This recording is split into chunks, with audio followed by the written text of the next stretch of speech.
News express at 6ಗೆ ಸ್ವಾಗತ. ನಾನು ನಿಶಾ. ಅಜಯ್ ರಾವ್ ರಚಿತಾರನ್ನ ಬಂಧಿಸಿ ಅಂತ ಪಟ್ಟು ಹಿಡಿದಿದ್ಯಾರು? ಫೈಟರ್ ವಿವೇಕ್ ಸಾವು, ಪ್ರೊಡ್ಯೂಸರ್ ಗುರುದೇಶ್ ಪಾಂಡೆ ಎಸ್ಕೇಪ್. ತೆರೆಮರೆಯಲ್ಲಿ ಕುಳಿತೆ 10 ಲಕ್ಷ ಕೊಡ್ತೀನಿ ಅಂದ್ರ ನಿರ್ಮಾಪಕ. ಕೊರೋನಾ ಸೋಂಕಿನ ಅಬ್ಬರ ಬೆಂಗಳೂರಿಗೆ ಕಾದಿದೆಯಾ? ಲಾಕ್ಡೌನ್ ಆದ್ರೆ ಎಷ್ಟು ದಿನ ಆಗುತ್ತೆ? ಏನೆಲ್ಲ ಇರುತ್ತೆ? ನಾಲಿಗೆ ಹರಿಬಿಟ್ಟ ಈಶ್ವರಪ್ಪ. ಇದೆಲ್ಲವನ್ನ ನೋಡೋಣ.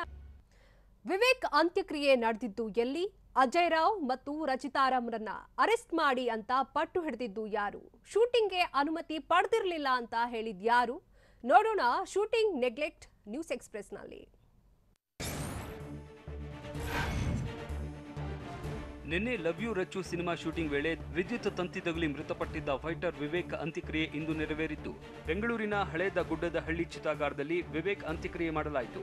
ಈ ವೇಳೆ ವಿವೇಕ್ ಕುಟುಂಬಸ್ಥರ ಆಕ್ರಂದನ ಮುಗಿಲು ಮುಟ್ಟಿತ್ತು, ದುಃಖದ ಕಟ್ಟೆ ಒಡೆದಿತ್ತು. ಸಂಬಂಧಿಕರ ಈ ಚೀತ್ಕಾರ ಎಲ್ಲರ ಕಣ್ಣಾಲಿಗಳು ಒದ್ದೆಯಾಗುವಂತೆ ಮಾಡಿತ್ತು.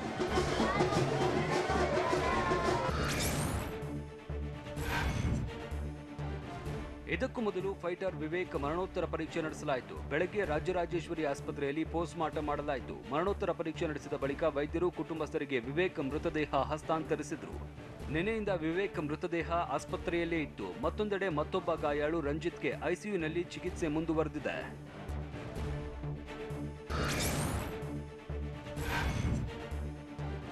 ಲವ್ ಯು ರಚ್ಚು ಸಿನಿಮಾದ ನಟ ಅಜಯ್ ರಾವ್, ನಟಿ ರಚಿತಾರಾಮ್ ಹಾಗೂ ಕ್ಯಾಮರಾಮನ್ ಬಂಧಿಸುವಂತೆ ಎಸ್ಪಿಗೆ ದೂರು ನೀಡಲಾಗಿದೆ. ಎಐಸಿಸಿ ಹ್ಯೂಮನ್ ರೈಟ್ಸ್ ಸಂಘಟನೆ ವತಿಯಿಂದ ದೂರು ನೀಡಲಾಗಿದ್ದು, ಘಟನಾ ಸ್ಥಳದಲ್ಲಿ ನಟ ಅಜಯ್ ರಾವ್ ಕೂಡ ಇದ್ರು. ಆದರೂ ಅವರನ್ನ ಬಂಧಿಸದೆ ಉಳಿದವರನ್ನ ಬಂಧಿಸಿದ್ದಾರೆ. ಹೀಗಾಗಿ ಅಜಯ್ ರಾವ್, ರಚಿತಾರಾಮ್ ಹಾಗೂ ಕ್ಯಾಮರಾಮನ್ ಬಂಧಿಸಬೇಕು ಅಂತ ರಾಮನಗರ ಎಸ್ಪಿಗೆ ಮನವಿ ಮಾಡಿದ್ದಾರೆ.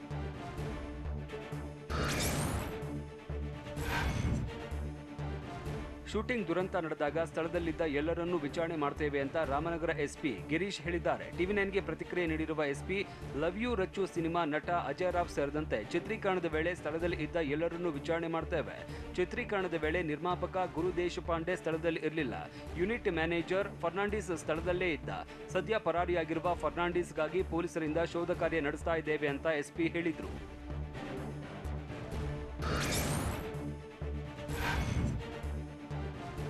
ಲವ್ ಯು ರಚ್ಚು ಸಿನಿಮಾ ಚಿತ್ರೀಕರಣಕ್ಕೆ ಪೊಲೀಸರಿಂದ ಅನುಮತಿ ಪಡೆದಿಲ್ಲ ಅಂತ ರಾಮನಗರ ಎಸ್ಪಿ ಗಿರೀಶ್ ಹೇಳಿದ್ದಾರೆ. ಟಿವಿ9ಗೆ ಪ್ರತಿಕ್ರಿಯೆ ನೀಡಿರುವ ಎಸ್ಪಿ, ಚಿತ್ರೀಕರಣಕ್ಕೆ ರೈತ ಪುಟ್ಟರಾಜು ತಮ್ಮ ಜಮೀನು ನೀಡಿದ್ದ. ಹೀಗಾಗಿ ರೈತ ಪುಟ್ಟರಾಜುನನ್ನ ಅರೆಸ್ಟ್ ಮಾಡಿಲ್ಲ. ಪ್ರಕರಣ ಸಂಬಂಧ ಮೃತನ ಸಂಬಂಧಿಕರು ದೂರು ಕೊಟ್ಟಿಲ್ಲ. ಈ ಸಂಬಂಧ ನಿರ್ಮಾಪಕ ಗುರು ದೇಶಪಾಂಡೆ ವಿಚಾರಣೆ ಮಾಡ್ತೇವೆ ಅಂತಲೂ ರಾಮನಗರ ಜಿಲ್ಲಾ ಪೊಲೀಸ್ ವರಿಷ್ಠಾಧಿಕಾರಿ ಗಿರೀಶ್ ಹೇಳಿದ್ದಾರೆ.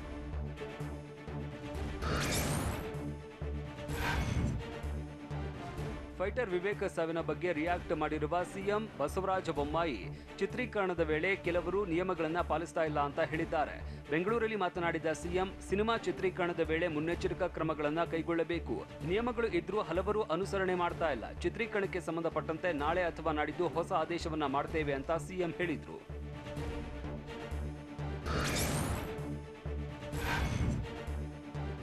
ಲವ್ ಯು ರಚ್ಚು ಚಿತ್ರದ ಶೂಟಿಂಗ್ ವೇಳೆ ಫೈಟರ್ ಸಾವು ಪ್ರಕರಣದ ಬಗ್ಗೆ ಮಾತನಾಡಿದ ಗೃಹ ಸಚಿವ ಆರಗ ಜ್ಞಾನೇಂದ್ರ ಹೇಳಿದ್ದಾರೆ, ಈ ರೀತಿಯಾಗಿ ಘಟನೆಗಳು ಪದೇ ಪದೇ ಆಗ್ತಾ ಇದೆ. ಅಧಿಕಾರಿಗಳಿಂದ ಮಾಹಿತಿ ಪಡೆದು ಈ ರೀತಿ ಘಟನೆಗಳು ಆಗಬಾರದು ಅಂತ ಎಚ್ಚರ ವಹಿಸುವುದಕ್ಕೆ ಸೂಚನೆ ಕೊಡ್ತೇನೆ ಅಂತ ಆರಗ ಜ್ಞಾನೇಂದ್ರ ಹೇಳಿದ್ದಾರೆ. ಶೂಟಿಂಗ್ ವೇಳೆ ಅಮಾಯಕ ಸಾವನ್ನಪ್ಪಿದ್ದಾನೆ, ನೋಡೋದಕ್ಕೆ ತುಂಬಾ ಬೇಸರವಾಗುತ್ತೆ ಅಂತ ಗೃಹ ಸಚಿವರು ಹೇಳಿದ್ದಾರೆ.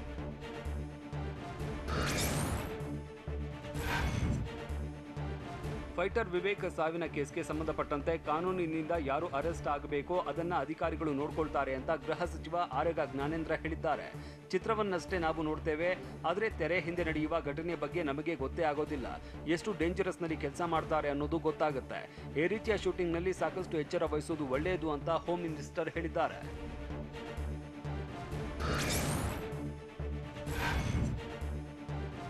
ಹಾಲಿವುಡ್ ಮತ್ತು ಬಾಲಿವುಡ್ನಲ್ಲಿ ಯಾವ ರೀತಿ ವ್ಯವಸ್ಥೆ ಇದೆ ಅನ್ನೋದನ್ನ ಸ್ಯಾಂಡಲ್ವುಡ್ ಮಂದಿ ಗಮನಿಸಬೇಕಾಗಿದೆ. ಈ ದುರಂತಗಳಿಗೆ ಬ್ರೇಕ್ ಹಾಕೋಕೆ ವಾಣಿಜ್ಯ ಮಂಡಳಿ ಮುಂದಾಗುತ್ತಾ ಅಂತ ನೋಡಬೇಕಿದೆ. ನಿರ್ಲಕ್ಷ್ಯ ತೋರಿದವರ ವಿರುದ್ಧ ಫಿಲ್ಮ್ ಚೇಂಬರ್ ಕಠಿಣ ಕ್ರಮ ಕೈಗೊಳ್ತಾರಾ? ಈಗ ಮೃತಪಟ್ಟಿರುವವರಿಗೆ ಪರಿಹಾರ ಕೊಡ್ತಾರಾ? ಮೃತಪಟ್ಟ ವಿವೇಕ ಸಾವಿಗೆ ಯಾರು ಹೊಣೆ ಅನ್ನೋ ಪ್ರಶ್ನೆಗಳು ಕೇಳ್ತಾ ಇವೆ.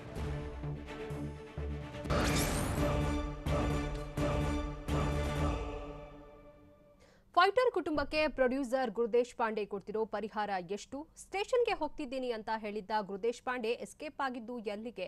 ಕ್ರೇನ್ ಆಪರೇಟರ್ ನಿರ್ಲಕ್ಷ್ಯದಿಂದಲೇ ದುರಂತ ನಡೆದು ಹೋಯ್ತಾ? ನೋಡೋಣ ಸಾವಿನ ಸಾಹಸ ನ್ಯೂಸ್ ಎಕ್ಸ್‌ಪ್ರೆಸ್‌ನಲ್ಲಿ.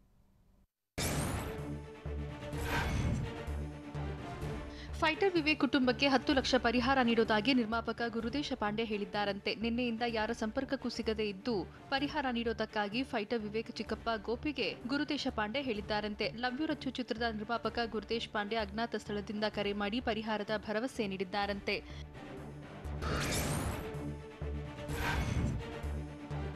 ಫೈಟರ್ ವಿವೇಕ್ ಸಾವಿನ ಬಳಿಕ ಲವ್ ಯು ರಚ್ಚು ಸಿನಿಮಾದ ನಿರ್ಮಾಪಕ ಗುರುದೇಶ ಪಾಂಡೆ ಎಸ್ಕೇಪ್ ಆಗಿದ್ದಾರೆ. ಫೈಟರ್ ಸಾವಿನ ಕೇಸ್ನಲ್ಲಿ A2 ಆರೋಪಿಯಾಗಿರೋ ಗುರುದೇಶ ಪಾಂಡೆಗಾಗಿ ಬಿಡದಿ ಪೊಲೀಸರು ಶೋಧ ನಡೆಸಿದ್ದಾರೆ.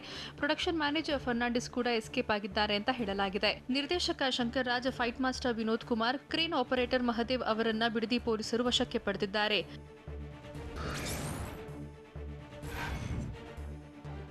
ಫೈಟರ್ ವಿವೇಕ್ ಸಾವಿನ ಸಂಬಂಧ ಈವರೆಗೂ 5 ವಿರುದ್ಧ ಎಫ್ಐಆರ್ ದಾಖಲಾಗಿದೆ. ಬಿಡದಿ ಸಮೀಪ ನಡೀತಿದ್ದ ಲವ್ ಯು ರಚ್ಚು ಸಿನಿಮಾದ ಆಕ್ಷನ್ ಸೀನ್ ವೇಳೆ ವಿದ್ಯುತ್ ತಂತಿ ತಗುಲಿ ಫೈಟರ್ ವಿವೇಕ್ ನಿನ್ನೆ ಸಾವನ್ನಪ್ಪಿದ್ರು. ಬಿಡದಿ ಸ್ಟೇಷನ್ನಲ್ಲಿ 5 ವಿರುದ್ಧ ಎಫ್ಐಆರ್ ದಾಖಲಾಗಿದೆ.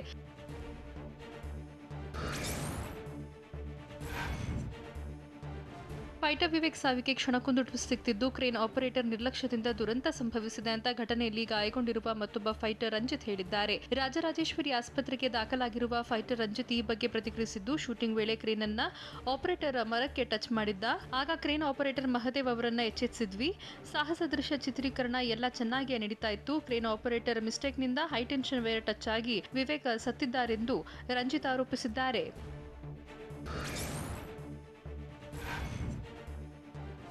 ವಿವೇಕ್ ಸಾವಿನ ಬಗ್ಗೆ ಮಾತನಾಡಿರುವ ಗಾಯಾಳು ರಂಜಿತ್, ಮಾಸ್ಟರ್ ಬಗ್ಗೆ ಏನೋ ಊಹಾಪೋಹಗಳನ್ನ ಬಿಟ್ಟಿದ್ದಾರೆ. ಶೂಟಿಂಗ್ ವೇಳೆ ನಡೆದ ಘಟನೆಯಲ್ಲಿ ಫೈಟ್ ಮಾಸ್ಟರ್ ತಪ್ಪಿಲ್ಲ ಅಂತ ಹೇಳಿದ್ದಾರೆ. ಅವರ ಹತ್ತಿರ ನಾನು 7 ರಿಂದ 8 ವರ್ಷದಿಂದ ಕೆಲಸ ಮಾಡ್ತಿದ್ದೇನೆ. ಅವರಷ್ಟು ಕೇರ್ ಮಾಡೋ ವ್ಯಕ್ತಿ ಇನ್ನೊಬ್ಬರಿಲ್ಲ. ನನಗೂ ಪೆಟ್ಟಾಗಿದೆ, ಚೇತರಿಸಿಕೊಳ್ತಿದ್ದೇನೆ ಅಂತ ಫೈಟರ್ ರಂಜಿತ್ ಹೇಳಿದ್ದಾರೆ.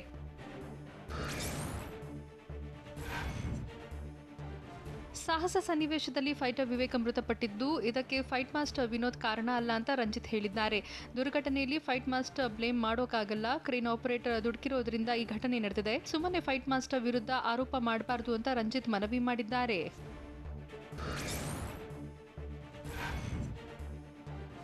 ಘಟನೆ ನಡೆದಾಗ ನಟ ಅಜಯ್ ರಾವ್ ಸ್ಪಾಟ್ನಲ್ಲೇ ಇದ್ರು. ನಮಗೆ ನೆರವಿಗೆ ಬರಲಿಲ್ಲ ಅಂತ ಗಾಯಾಳು ರಂಜಿತ್ ಆರೋಪಿಸಿದ್ದಾರೆ. ಅಜಯ್ ರಾವ್ ಕಣ್ಣ ಮುಂದೆಯೇ 10 ರಿಂದ 15 ನಿಮಿಷ ಕೂತಿದ್ರು. ಶಾಕ್ ಹೊಡೆದು ಬಿದ್ದಿದ್ದ ನಮ್ಮನ್ನ ಎತ್ತೋಕೆ ಬರಲೇ ಇಲ್ಲ. ಫೈಟರ್ಸ್ ಮತ್ತು ಮಾಸ್ಟರ್ ಬಂದು ನನ್ನನ್ನ ಎಬ್ಬಿಸಿದ್ರು. ಸ್ಥಳದಲ್ಲೇ ಇದ್ರು. ಅಜಯ್ ರಾವ್ ನೆರವಿಗೆ ಬರಲಿಲ್ಲ ಅಂತ ನಟನ ವಿರುದ್ಧ ರಂಜಿತ್ ಆಕ್ರೋಶ ವ್ಯಕ್ತಪಡಿಸಿದ್ದಾರೆ.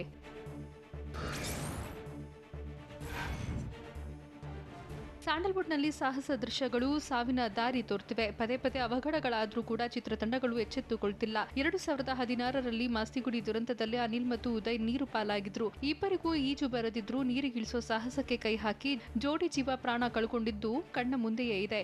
ಇದರ ಬೆನ್ನಲ್ಲೇ ಫೈಟರ್ ವಿವೇಕ್ ಸಾವು ಸ್ಯಾಂಡಲ್ವುಡ್ನಲ್ಲಿನ ನಿರ್ಲಕ್ಷ್ಯಕ್ಕೆ ಹಿಡಿದ ಕನ್ನಡಿಯಂತಿದೆ.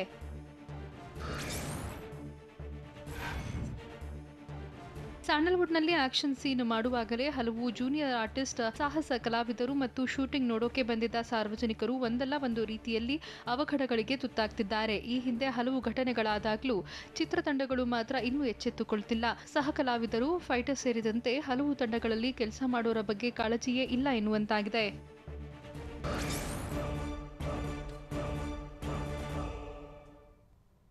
ಫೈಟರ್ ವಿವೇಕ್ ಸಾವಿನ ಕೇಸ್ನಲ್ಲಿ ಆರೋಪಿಗಳಿಗೆ ಎಷ್ಟು ದಿನ ನ್ಯಾಯಾಂಗ ಬಂಧನ? ಮಗನನ್ನ ಕಳೆದುಕೊಂಡು ಕುಟುಂಬಸ್ಥರ ಆರೋಪವೇನು? ಫೈಟರ್ ಸಾವಿಗೆ ನಿರ್ದೇಶಕರೇ ಹೊಣೆ ಅಂತ ಮುನಿರತ್ನ ಗುಡುಗಿದ್ದೇಕೆ? ನೋಡೋಣ ಫೈಟರ್ ಡೆತ್ ನ್ಯೂಸ್ ಎಕ್ಸ್‌ಪ್ರೆಸ್‌ನಲ್ಲಿ. ಫೈಟರ್ ವಿವೇಕ್ ಸಾವು ಕೇಸ್ಗೆ ಸಂಬಂಧಿಸಿದಂತೆ 3 ಆರೋಪಿಗಳಿಗೆ ಆಗಸ್ಟ್ 24ರವರೆಗೆ ನ್ಯಾಯಾಂಗ ಬಂಧನಕ್ಕೆ ಒಪ್ಪಿಸಲಾಗಿದೆ. ನಿರ್ದೇಶಕ ಶಂಕರಯ್ಯ, ಕ್ರೇನ್ ಚಾಲಕ ಮಹದೇವ್, ಫೈಟರ್ ಮಾಸ್ಟರ್ ವಿನೋದ್ಗೆ ನ್ಯಾಯಾಂಗ ಬಂಧನಕ್ಕೆ ನೀಡಿ ಜಡ್ಜ್ ಆದೇಶಿಸಿದ್ದಾರೆ. ರಾಮನಗರ ಹೆಚ್ಚುವರಿ civil court judge Anupama Lakshmi ಆದೇಶಿಸಿದ್ದಾರೆ.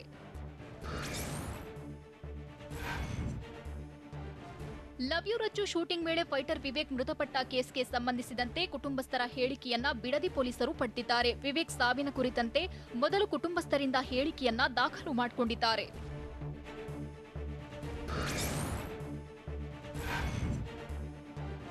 ಬಿಡದಿ ಪೊಲೀಸ್ ಠಾಣೆಗೆ ಆಗಮಿಸಿದ ಮೃತ ಫೈಟರ್ ವಿವೇಕ್ ತಾಯಿ, ಮಗ ಸತ್ತು 1 ದಿನವಾದರೂ ಈವರೆಗೂ ಯಾರೂ ನಮ್ಮನ್ನ ಸಂಪರ್ಕಿಸಿಯೇ ಇಲ್ಲ ಅಂತ ಆರೋಪಿಸಿದ್ದಾರೆ. ಟಿವಿ9 ಜೊತೆ ಮಾತನಾಡಿದ ಫೈಟರ್ ತಾಯಿ ಸೆಲ್ವಿ, ಚಿತ್ರತಂಡದವರು ಈವರೆಗೂ ನಮ್ಮ ಜೊತೆ ಮಾತಾಡಿಲ್ಲ. ಸ್ಟೇಷನ್ಗೆ ಬಂದು ಈ ಬಗ್ಗೆ ಪೊಲೀಸರ ಜೊತೆ ಮಾತನಾಡಿದ್ದೇವೆ ಅಂತ ವಿವೇಕ್ ತಾಯಿ ಹೇಳಿದ್ರು.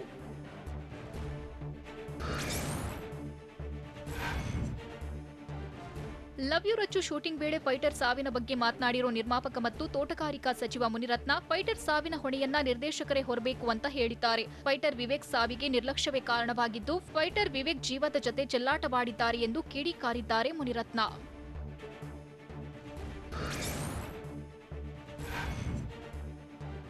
ವಿದ್ಯುತ್ ತಂತಿತಾಗಿ ಫೈಟರ್ ವಿವೇಕ್ ಮೃತಪಟ್ಟಿದ್ದು, ಇದರಿಂದಲೇ ಅವರ ಬೇಜವಾಬ್ದಾರಿತನ ಗೊತ್ತಾಗ್ತದೆ ಅಂತ ಸಚಿವ ಮುನಿರತ್ನ ಕಿಡಿಕಾರಿದ್ದಾರೆ. ಅನುಭವದ ಕೊರತೆಯಿಂದ ಇಂತಹ ದುರ್ಘಟನೆ ಆಗ್ತವೆ. ಚಿತ್ರರಂಗಕ್ಕೆ ಬರುವಾಗ ಕಾರ್ಡ್ ಪಡೆದುಕೊಳ್ತಾರೆ, ತಾನು ನಿರ್ದೇಶಕ, ಕಾರ್ಮಿಕ ಎಂದು ಅನಿಸಿಕೊಳ್ತಾರೆ. ಇಂತಹ ದುರಂತವಾದಾಗ ಸಂಬಂಧವಿಲ್ಲ ಎಂದು ಹೇಳ್ತಾರೆ. ಘಟನೆ ನಡೆದಾಗ ನಟ ನಾನು ಅಲ್ಲಿರ್ಲಿಲ್ಲ ಅಂತಾರೆ. ನಿರ್ದೇಶಕ ಕೂಡ ನಾನು ಬೇರೆ ಕಡೆ ಇದ್ದೆ ಅಂತಾರೆ. ಅಮಾಯಕನ ಜೀವ ಹೋಗಿದೆ, ಇದಕ್ಕೆ ಯಾರು ಹೊಣೆ? ತಪ್ಪಿತಸ್ಥರ ವಿರುದ್ಧ ಕ್ರಮ ಕೈಗೊಳ್ಳಬೇಕೆಂದು ಮುನಿರತ್ನ ಆಗ್ರಹಿಸಿದ್ರು.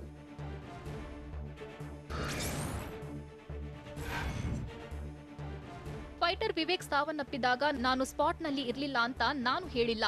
ಅವತ್ತು ನಾನು ಅಲ್ಲೇ ಇದ್ದೆ ಅಂತ ನಟ ಅಜಯ್ ರಾವ್ ಹೇಳಿದ್ರು. ಟಿವಿ9 ಜೊತೆ ಮಾತನಾಡಿದ ಅಜಯ್ ರಾವ್, ಒಬ್ಬ ಆಸ್ಪತ್ರೆಗೆ ಕರೆದುಕೊಂಡು ಹೋದ್ರು. ಆಗ ಅಸಿಸ್ಟೆಂಟ್ ಡೈರೆಕ್ಟರ್ಗಳು ಬಂದ್ರು. ಕ್ಯಾರವ್ಯಾನ್ನಲ್ಲಿ ಕುಳಿತುಕೊಳ್ಳಲು ಹೇಳಿದ್ರು. ನಾನು ಮೊಬೈಲ್ ನೋಡುತ್ತಾ ಕುಳಿತಿದ್ದೆ ಅಂತ ಅಜಯ್ ರಾವ್ ಹೇಳಿದ್ರು.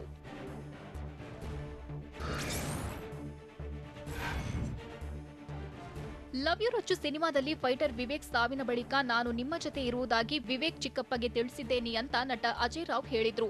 ನಿರ್ಮಾಪಕ ಗುರುದೇಶ್ ಪಾಂಡೆ ಸಂಪರ್ಕಿಸಲು ಯತ್ನಿಸಿದ್ದೇನೆ, ಯಾರಿಗೂ ಸಂಪರ್ಕಕ್ಕೆ ಸಿಕ್ಕಿಲ್ಲ ಅಂತ ಅಜಯ್ ರಾವ್ ಹೇಳಿದ್ರು. ಅವರು ಜವಾಬ್ದಾರಿ ತೆಗೆದುಕೊಂಡು ಮುಂದೆ ಬರಬೇಕಿತ್ತು, ಆದ್ರೆ ಇದೇ ವಿಚಾರಕ್ಕೆ ನಾಪತ್ತೆಯಾಗಿದ್ದಾರೆ ಎನ್ನಬಾರದು ಅಂತ ಅಜಯ್ ರಾವ್ ಹೇಳಿದ್ರು.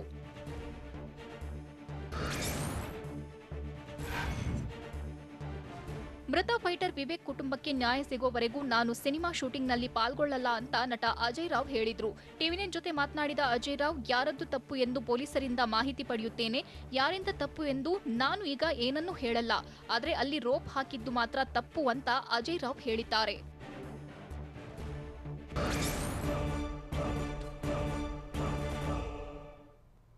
ಕೊರೋನಾ ಸೋಂಕು ಹೆಚ್ಚಾದ್ರೆ ಬೆಂಗಳೂರಿಗೆ ಮತ್ತೆ ಬೀಗ ಬೀಳುತ್ತಾ? ಮೂರನೇ ಅಲೆ ನಿಯಂತ್ರಣಕ್ಕೆ ಲಾಕ್ಡೌನ್ ಫಿಕ್ಸ್ ಆಗುತ್ತಾ? ಆಗಸ್ಟ್ ಅಂತ್ಯ ಅಥವಾ ಸೆಪ್ಟೆಂಬರ್ನಲ್ಲಿ ಲಾಕ್ಡೌನ್ ಆಗೋದು ಪಕ್ಕಾನಾ? ನೋಡೋಣ ಬೆಂಗಳೂರಿಗೆ ಬೀಗ ನ್ಯೂಸ್ ಎಕ್ಸ್‌ಪ್ರೆಸ್‌ನಲ್ಲಿ. ಬೆಂಗಳೂರಲ್ಲಿ ಕೊರೋನಾ ಆರ್ಭಟ ಹೆಚ್ಚಾಗುತ್ತಲೇ ಇದೆ. ಸೋಂಕಿತರ ಸಂಖ್ಯೆ ನಿತ್ಯ 3,000 ಗಡಿ ದಾಟಿದ್ರೆ ಬೆಂಗಳೂರು ಲಾಕ್ಡೌನ್ ಆಗೋದು ಪಕ್ಕ ಎನ್ನಲಾಗಿದೆ. 7 ದಿನ ಲಾಕ್ಡೌನ್ ಮಾಡೋ ಸಾಧ್ಯತೆ ಇದೆ. ಲಾಕ್ಡೌನ್ಗೂ ಮುನ್ನ ಬಿಬಿಎಂಪಿ ವೀಕೆಂಡ್ ಕರ್ಫ್ಯೂ ಜಾರಿ ಮಾಡಲಿದೆ. ಆಗಸ್ಟ್ 15ರಂದು ಸ್ವಾತಂತ್ರ್ಯ ದಿನಾಚರಣೆ ಇದೆ. ಹೀಗಾಗಿ ಈಗಲೇ ವೀಕೆಂಡ್ ಕರ್ಫ್ಯೂ ಜಾರಿ ಬೇಡ ಅಂತ ಅಧಿಕಾರಿಗಳು ಹೇಳಿದ್ದು, ಆಗಸ್ಟ್ 15ರ ನಂತರ ಅಂದ್ರೆ ಮುಂದಿನ ವಾರದಿಂದ ವೀಕೆಂಡ್ ಕರ್ಫ್ಯೂ ಜಾರಿ ಮಾಡುವ ಸಾಧ್ಯತೆ ಇದೆ.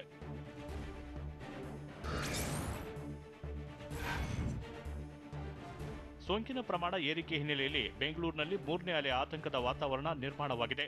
3ನೇ ಅಲೆ ಎದುರಿಸುವ ಶಕ್ತಿ ಸಾರ್ವಜನಿಕರಿಗೆ ಹಾಗೂ ಸರ್ಕಾರಕ್ಕಿಲ್ಲ. ಸದ್ಯ ಉಲ್ಬಣಗೊಂಡಿರುವ ಸೋಂಕನ್ನು ತಡೆಯಲು ಲಾಕ್ಡೌನ್ ಅನಿವಾರ್ಯತೆ ಇದೆ. ಆದರೆ ಏಕಾಏಕಿ ಲಾಕ್ಡೌನ್ ಮಾಡದಿರಲು ಸರ್ಕಾರ ಚಿಂತನೆ ನಡೆಸಿದೆ. ಹಂತ ಹಂತವಾಗಿ ಸೋಂಕು ನಿಯಂತ್ರಣಕ್ಕೆ ಕ್ರಮ ಜಾರಿಗೊಳಿಸಲಿದ್ದು, ಮಿತಿ ಮೀರಿದರೆ ಲಾಕ್ಡೌನ್ ಮಾಡಲಿದೆ. ಒಂದೊಮ್ಮೆ ಸೋಂಕಿನ ಪ್ರಮಾಣ ನಿತ್ಯ 1000ಕ್ಕೆ ಏರಿಕೆಯಾದರೆ 7 ದಿನ ಲಾಕ್ಡೌನ್ ಮಾಡೋದು ಫಿಕ್ಸ್ ಎನ್ನಲಾಗ್ತಿದೆ.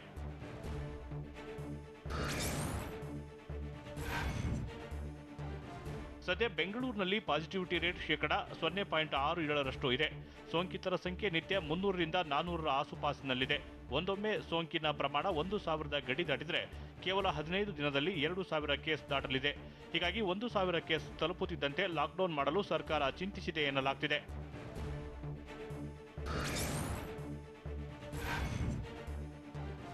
ಬೆಂಗಳೂರಿನಲ್ಲಿ ಆಗಸ್ಟ್ ತಿಂಗಳ ಅಂತ್ಯಕ್ಕೆ ಅಥವಾ ಸೆಪ್ಟೆಂಬರ್ ಮೊದಲ ವಾರದಲ್ಲಿ ಲಾಕ್ಡೌನ್ ಜಾರಿ ಮಾಡುವ ಸಾಧ್ಯತೆ ಇದೆ. ಒಟ್ಟು 7 ದಿನಗಳ ಕಾಲ ಲಾಕ್ಡೌನ್ ಮಾಡುವ ಅನಿವಾರ್ಯತೆ ಇದೆ. ಯಾಕಂದ್ರೆ ಕೊರೋನಾ ಚೈನ್ ಲಿಂಕ್ ಬ್ರೇಕ್ ಮಾಡಲು 7 ದಿನಗಳ ಸಮಯ ಬೇಕು. ಹೀಗಾಗಿ 7 ದಿನಗಳ ಕಾಲ ಕಂಪ್ಲೀಟ್ ಲಾಕ್ಡೌನ್ ಮಾಡುವ ಸಾಧ್ಯತೆ ಹೆಚ್ಚಿದೆ.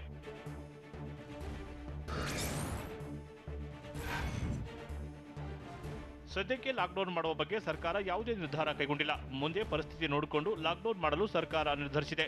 ಆದರೆ ಒಂದೊಮ್ಮೆ ಲಾಕ್ಡೌನ್ ಜಾರಿಯಾದರೆ ಅಗತ್ಯ ವಸ್ತುಗಳ ಖರೀದಿಗೆ ಮಾತ್ರ ಅವಕಾಶ ನೀಡಲಾಗುತ್ತೆ. ಬೆಳಗ್ಗೆ 6ರಿಂದ ಬೆಳಗ್ಗೆ 11 ಗಂಟೆಯವರೆಗೂ ಹಣ್ಣು, ತರಕಾರಿ, ಮಾಂಸ ಖರೀದಿಗೆ ಮಾತ್ರ ವಿನಾಯಿತಿ ನೀಡಲಾಗುತ್ತೆ. ಉಳಿದಂತೆ ಬಸ್ ಓಡಾಟ, ವಾಹನಗಳ ಓಡಾಟ ಕಂಪ್ಲೀಟ್ ಬಂದ್ ಆಗಲಿದೆ ಅಂತ ಹೇಳಲಾಗ್ತಿದೆ.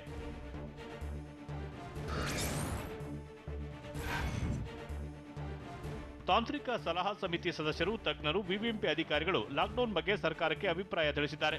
ಕೇಸ್ ಕಂಟಿನ್ಯೂ ಆದರೆ ಲಾಕ್ಡೌನ್ ಮಾಡೋದು ಸೂಕ್ತ ಅಂತ ಸಲಹೆ ನೀಡಿದ್ದಾರೆ. ಸದ್ಯ ಬೆಂಗಳೂರಿನಲ್ಲಿ 0.67% ಇರುವ ಪಾಸಿಟಿವಿಟಿ ರೇಟ್ ಮುಂದಿನ 1 ವಾರದಲ್ಲಿ ಏರಿಕೆಯಾಗುವ ಸಾಧ್ಯತೆ ಇದೆ. ಒಂದೊಮ್ಮೆ ಪಾಸಿಟಿವಿಟಿ ರೇಟ್ ಶೇಕಡ 2ಕ್ಕೆ ಏರಿಕೆಯಾದರೆ ತಜ್ಞರ ಶಿಫಾರಸು ಜಾರಿ ಮಾಡುವ ಸಾಧ್ಯತೆ ಇದೆ.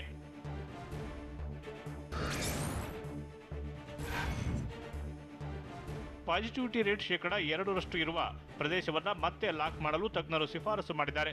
ಪಾಸಿಟಿವಿಟಿ ರೇಟ್ ಶೇಕಡ 2ರಷ್ಟು ಇರುವ ಜಿಲ್ಲೆಗಳಲ್ಲಿ ಬಾರ್, ಪಬ್, ಜಿಮ್, ಯೋಗ ಸೆಂಟರ್, ಸಿನಿಮಾ ಹಾಲ್, ದೇವಸ್ಥಾನ, ಕ್ಲಬ್ ಹೌಸ್ಗಳನ್ನು ಕ್ಲೋಸ್ ಮಾಡಲು ಶಿಫಾರಸು ಮಾಡಲಾಗಿದೆ.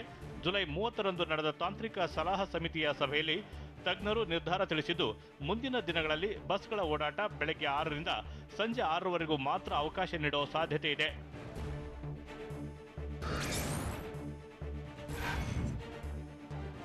ತಾಂತ್ರಿಕ ಸಮಿತಿ ಬಿಬಿಎಂಪಿಗೆ ಏನೇನು ಸಲಹೆ ಕೊಟ್ಟಿದೆ ಅಂತ ನೋಡೋದಾದ್ರೆ, ಸೀಲ್ ಡೌನ್ ಮಾಡುವ ಮೂಲಕ ಸೋಂಕು ತಡೆಯಲು ಸಲಹೆ ನೀಡಲಾಗಿದೆ. ಕಟ್ಟುನಿಟ್ಟಿನ ಕರ್ಫ್ಯೂ ಜಾರಿಗೆ ತಜ್ಞರು ಸೂಚನೆ ನೀಡಿದ್ದಾರೆ. ವೀಕೆಂಡ್ ಕರ್ಫ್ಯೂ ಜೊತೆಗೆ ಕ್ವಾರಂಟೈನ್ ಅಸ್ತ್ರ ಪ್ರಯೋಗಿಸಲು ಸೂಚಿಸಲಾಗಿದೆ. ಹೊರ ರಾಜ್ಯದಿಂದ ಬರುವ ಪ್ರಯಾಣಿಕರಿಗೆ ಕ್ವಾರಂಟೈನ್ ಕಡ್ಡಾಯ ಮಾಡಬೇಕು ಮತ್ತು ಹೋಮ್ ಐಸೋಲೇಷನ್ ಕಡಿಮೆ ಮಾಡಿ ಟ್ರಯಲ್ ಸೆಂಟರ್ಗೆ ಕರೆತರಲು ಸೂಚನೆ ನೀಡಲಾಗಿದೆ.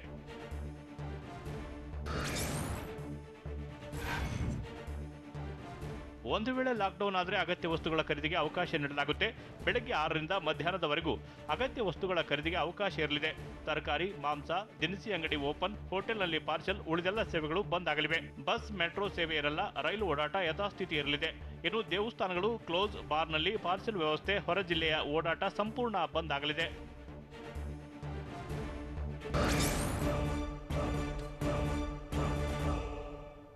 ಕಾಂಗ್ರೆಸ್ ನಾಯಕರ ವಿರುದ್ಧ ಈಶ್ವರಪ್ಪ ನಾಲಿಗೆ ಹರಿಬಿಟ್ಟಿದ್ದು ಹೇಗೆ?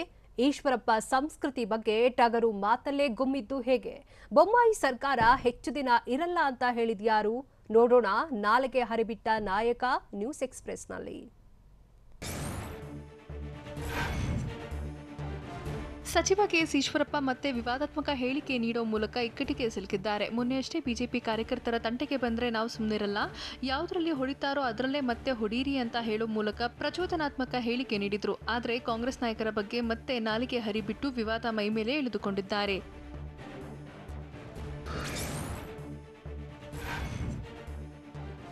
ಸಚಿವ ಕೆಎಸ್ ಈಶ್ವರಪ್ಪ ಸಿಎಂ ಆಗೋಕೆ ಪ್ರಯತ್ನಿಸಿದ್ರು. ಕೊನೆಗೆ ಈಶ್ವರಪ್ಪಗೆ ಡಿಸಿಎಂ ಆಗೋಕ್ಕೂ ಆಗಲಿಲ್ಲ.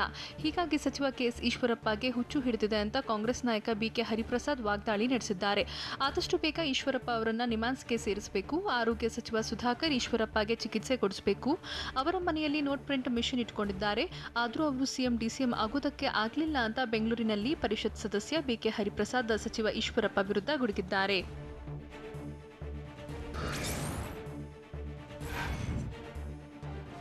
ಸಚಿವ ಕೆಎಸ್ ಈಶ್ವರಪ್ಪ ತಮ್ಮ ಹೆಸರನ್ನ ಜೋಕರ್ ಅಂತ ಬದಲಿಸಿಕೊಳ್ಳಬೇಕು ಅಂತ ಕಾಂಗ್ರೆಸ್ ನಾಯಕ ಬಿಕೆ ಹರಿಪ್ರಸಾದ್ ವಾಗ್ದಾಳಿ ನಡೆಸಿದ್ದಾರೆ. ಬಿಕೆ ಹರಿಪ್ರಸಾದ್ ಟೀಕೆಗೆ ಉತ್ತರ ಕೊಡೋ ಭರದಲ್ಲಿ ಸಚಿವ ಈಶ್ವರಪ್ಪ ಅವಾಚ್ಯ ಪದ ಬಳಸಿದ್ರು. ಹೀಗಾಗಿ ಈಶ್ವರಪ್ಪ ಮಾತಿಗೆ ಬಿಕೆ ಹರಿಪ್ರಸಾದ್ ಖಾರವಾಗಿ ಪ್ರತಿಕ್ರಿಯಿಸಿದ್ದಾರೆ. ಅವರು ತಮ್ಮ ಹೆಸರನ್ನ ಜೋಕರ್ ಅಂತ ಬದಲಿಸಿಕೊಳ್ಳಬೇಕು ಅಂತ ಹೇಳಿದ್ದಾರೆ.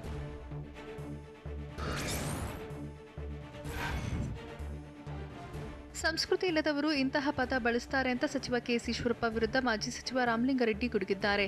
ಕಾಂಗ್ರೆಸ್ ನಾಯಕರ ಬಗ್ಗೆ ಸಚಿವ ಈಶ್ವರಪ್ಪ ಅವಾಚ್ಯ ಶಬ್ದ ಬಳಸಿದ್ದಕ್ಕೆ ಪ್ರತಿಕ್ರಿಯಿಸಿ ರಾಮಲಿಂಗಾರೆಡ್ಡಿ ಗರಂ ಆಗಿದ್ದಾರೆ.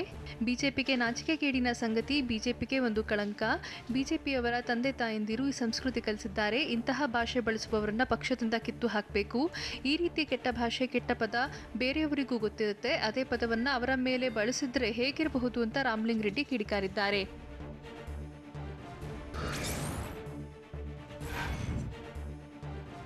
ಇನ್ನು ಮಾತನಾಡುವವರೆಗೂ ಮಾತನಾಡಿ ಆ ಬಳಿಕ ಸಚಿವ ಕೆಎಸ್ ಈಶ್ವರಪ್ಪ ಎಚ್ಚೆತ್ತಿದ್ದಾರೆ. ತಕ್ಷಣ ಆಡಿದ ಮಾತನ್ನ ವಾಪಸ್ ಪಡಿತೀನಿ ಅಂತ ಸಚಿವ ಈಶ್ವರಪ್ಪ ಹೇಳಿದ್ದಾರೆ. ನಾನು ಬಳಸಿದ ಪದಗಳನ್ನ ವಾಪಸ್ ಪಡಿತೀನಿ ಅಂತಾನೂ ಸಚಿವ ಈಶ್ವರಪ್ಪ ಹೇಳಿದ್ದಾರೆ. ವಿಧಾನಸೌಧದ ಆವರಣದಲ್ಲಿ ಬಿಕೆ ಹರಿಪ್ರಸಾದ್ ಟೀಕೆಗೆ ಉತ್ತರ ಕೊಡೋ ಭರದಲ್ಲಿ ಸಚಿವ ಕೆಎಸ್ ಈಶ್ವರಪ್ಪ ಬಾಯಿಂದ ಅವಾಚ್ಯ ಶಬ್ದವೊಂದು ಹೊರಬಿದ್ದಿತ್ತು.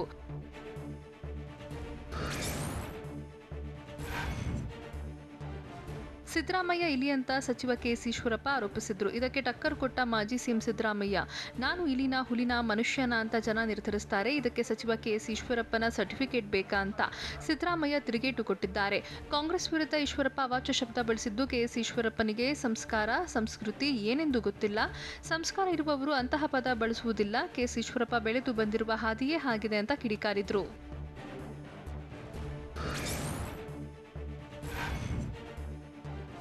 ರಾಜಕಾರಣದಲ್ಲಿ ಟೀಕೆ ಬರುವುದು ಸಹಜ, ಅದಕ್ಕೆ ಈ ರೀತಿ ಪ್ರತಿಕ್ರಿಯೆ ನೀಡುವುದು ಸರಿಯಲ್ಲ ಅಂತ ಈಶ್ವರಪ್ಪ ವಿರುದ್ಧ ಸಿದ್ದರಾಮಯ್ಯ ವಾಗ್ದಾಳಿ ನಡೆಸಿದ್ರು. ಈಶ್ವರಪ್ಪ ಮೊದಲಿನಿಂದಲೂ ಹೀಗೆಯೇ ಮಾತನಾಡುತ್ತಿದ್ದಾರೆ. ಅವರಿಗೆ ಆರೋಗ್ಯಕರವಾದ ಸಂಸ್ಕೃತಿಯೇ ಇಲ್ಲ, ಬಿಜೆಪಿಯವರ ಸಂಸ್ಕೃತಿಯೇ ಇಂತಹದ್ದು. ಅವರು ಈಶ್ವರಪ್ಪಗೆ ಬಿಜೆಪಿ ಬುದ್ಧಿ ಹೇಳುವ ಕೆಲಸ ಮಾಡ್ತಿಲ್ಲ ಅಂತ ಸಿದ್ದು ಗುಡುಗಿದ್ದಾರೆ.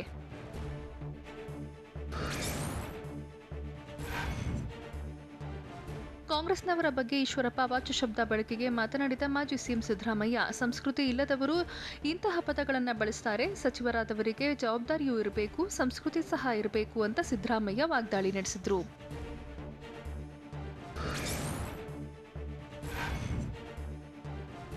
ಬೊಮ್ಮಾಯಿ ಸರ್ಕಾರ ಬಹಳ ದಿನ ಇರುತ್ತೆ ಅಂತ ಅನಿಸ್ತಿಲ್ಲ ಅಂತ ಮಾಜಿ ಸಿಎಂ ಸಿದ್ದರಾಮಯ್ಯ ಹೇಳಿದ್ದಾರೆ. ಮದ್ದೂರಿನಲ್ಲಿ ಮಾತನಾಡಿದ ಸಿದ್ದರಾಮಯ್ಯ, ಅವರಾಗಿಯೇ ಬಿಜೆಪಿ ಸರ್ಕಾರವನ್ನ ಬೀಳಿಸಬಹುದು, ಆದರೆ ನಾವು ಸರ್ಕಾರ ಬೀಳಿಸುವ ಪ್ರಯತ್ನ ಮಾಡುವುದಿಲ್ಲ.